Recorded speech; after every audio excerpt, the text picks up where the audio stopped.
ابن آدم کا اللہ کو گالی دینا۔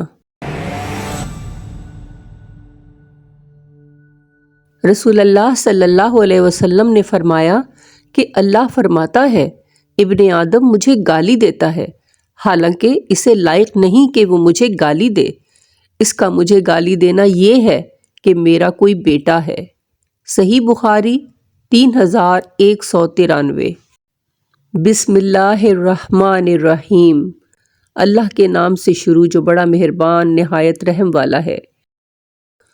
قل هو اللہ احد اللہ الصمد لم یلد ولم یولد ولم یکن لہ کفوا احد۔ آپ کہہ دیجئے کہ وہ یعنی اللہ ایک ہے، اللہ بے نیاز ہے، اس کی کوئی اولاد نہیں اور نہ وہ کسی کی اولاد ہے اور نہ کوئی اس کے برابر کا ہے۔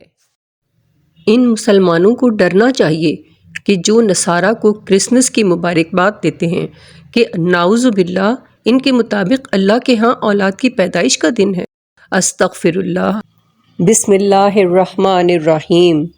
وَإِذْ قَالَ لُقْمَانُ لِابْنِهِ وَهُوَ يَعِظُهُ يَا بُنَيَّ لَا تُشْرِكْ بِاللَّهِ إِنَّ الشِّرْكَ لَظُلْمٌ عَظِيمٌ۔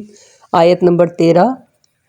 اور اس وقت کو یاد کرو جب لقمان نے اپنے بیٹے کو نصیحت کرتے ہوئے کہا کہ بیٹا خدا کے ساتھ شرک نہ کرنا، شرک تو بڑا بھاری ظلم ہے۔ سورہ لقمان۔ ان اللہ لا یغفر ان یشرک بہ ویغفر ما دون ذلک لمن یشاء ومن یشرک باللہ فقد افتری اسما عظیم۔ سورہ نساء آیت نمبر 48۔